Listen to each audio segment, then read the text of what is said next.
Hello viewers, कैसे हो तुम सब। आज मैं आपके लिए लाया हूँ एक ऐसी जापानीज मूवी जो कि बहुत यूनिक कॉन्सेप्ट पर बेस्ड है और आपको काफ़ी अनसेटल कर सकती है। इस मूवी का नाम है उज़ुमाकी या स्पाइरल, जो कि इसी नाम के एक मांगा से इंस्पायर्ड है जिसके ऑथर जुंजी ईटो है। और ये मूवी एक क्लासिक मानी जाती है। तो मूवी एक्सप्लेन करते हैं।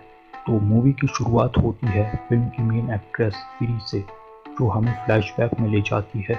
इसके बाद सीन शिफ्ट होता है जहाँ पर हम एक मरे हुए आदमी को देख पाते हैं जो एक स्पाइरल के बीच पड़ा हुआ होता है।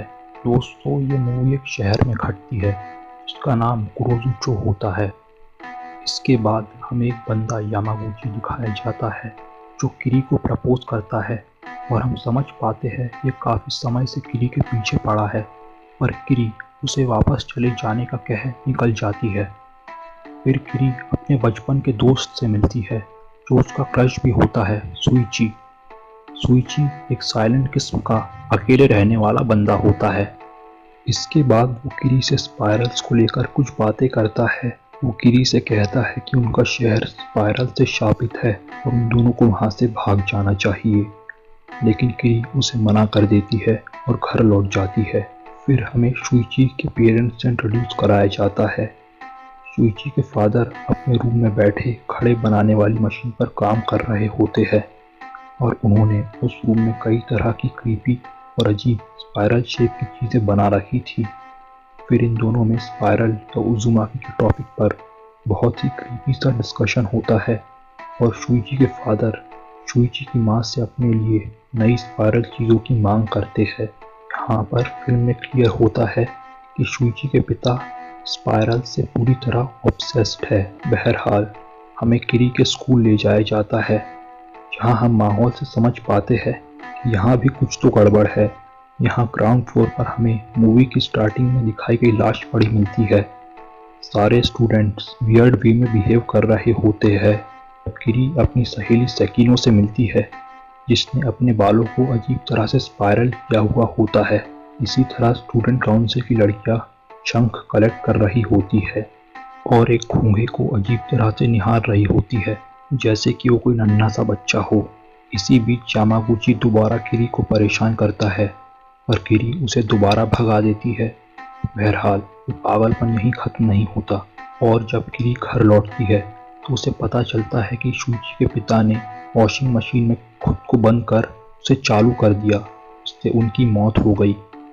जब उनका छोड़ा गया मैसेज शुइची देखता है तो हमें पता चलता है कि उसके पिता उज़ुमाकी या स्पाइरल से एक होना चाहते थे, इसलिए उन्होंने एक कदम उठाया। इसके बाद उनकी मुलाकात इंस्पेक्टर टामुरा से होती है और तीनों स्पाइरल की मिस्ट्री सॉल्व करने की ठान लेते हैं।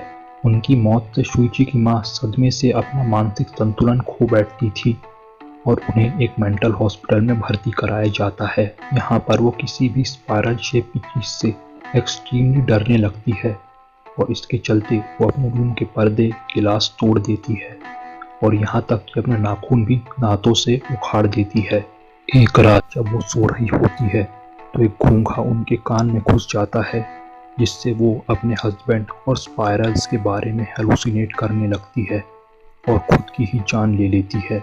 इसके बाद किरी के पिताजी, जो कि कुछ रिपेयरिंग कर रहे होते हैं, वो एक इलेक्ट्रॉनिक ड्रिल अपनी आंख में घोंप लेते हैं जिससे वो भी स्पाइरल्स का शिकार बन जाते हैं। इसके बाद इस शहर में और भी इस तरह की घटनाएं घटती है। आसमान को डार्क स्पाइरल शेप बादल ढक देते हैं जिनमें मरे हुए लोगों के चेहरे उभरने लगते हैं। सेकिनो के बालों ने उसी का सिर खा लिया होता। यामागुची किरी से कहता है कि आज के बाद वो उसे कभी भुला नहीं पाएगी और उसकी एक कार के नीचे आकर मौत हो जाती है जिसमें वो पहिए के नीचे आकर खुद एक तरह से स्पाइरल हो जाता है। इंस्पेक्टर टामुरा अपने गन के बैरल्स को देखते हुए खुद को शूट कर लेता है। शुइची इसका शरीर बादलों को देख पोजेस हो जाता है और अजीब तरह से स्पाइरल शेप में सिमट जाता है। अंत में शुइची भी स्पाइरल्स का शिकार बन जाता है। यह सब देख किरी आखिरकार शहर से भाग जाती है और मूवी यहीं खत्म हो जाती है। दोस्तों, यहाँ थोड़े कंफ्यूज हुए होंगे कि ये स्पाइरल असल में था क्या। तो इसके लिए मेरे पास कुछ थ्योरीज है। पहली थ्योरी के हिसाब से इस शहर में एक योकाई रहता था जिसका नाम है कामा इताची, और उसी ने शहर में अपना शाप फैलाया था। दोस्तों, योकाई जापान की दंत कथाओं में पाए जाने वाले सुपरनैचुरल बीइंग्स होते हैं जिनमें कुछ पावर्स होती है और वो अच्छे या बुरे दोनों हो सकते हैं। कामा इताची लोगों को अपने इल्यूजन्स में फंसा लेता है और आखिर में उनकी जान ले लेता है। दूसरी थ्योरी थोड़ी फिलोसॉफिकल है, जिसके हिसाब से स्पाइरल असल में अकेलेपन का प्रतीक है। लोग अकेले रहते हुए अपने अकेलेपन में इतना रम जाते हैं कि उन्हें फिर इससे बाहर लाना बहुत मुश्किल हो जाता है और इसी अकेलेपन में उन्हें मौत अपने आगोश में ले लेती है। जापान में हिकिमोरी ट्रेंड इसी बात का बेस है, जिसमें लोग बाहरी दुनिया से पूरे डिस्कनेक्ट होकर अपने कमरों में लंबे समय तक बंद रहते हैं अपने कंप्यूटर्स और मूवीज के साथ। बात की जाए मूवी की तो फिल्म पूरे समय एक मिस्टीरियस ग्रीन लाइटिंग में फिल्माई गई है और फिल्म का साउंड ट्रैक स्लो और क्रीपी है जो इस मूवी को बेहतर बनाते हैं। पर यह मूवी स्लो है और इसमें कोई खास कैरेक्टर डेवलपमेंट नहीं होता, पर मूवी बहुत बेहतरीन है और आपके रोंगटे खड़े कर देगी।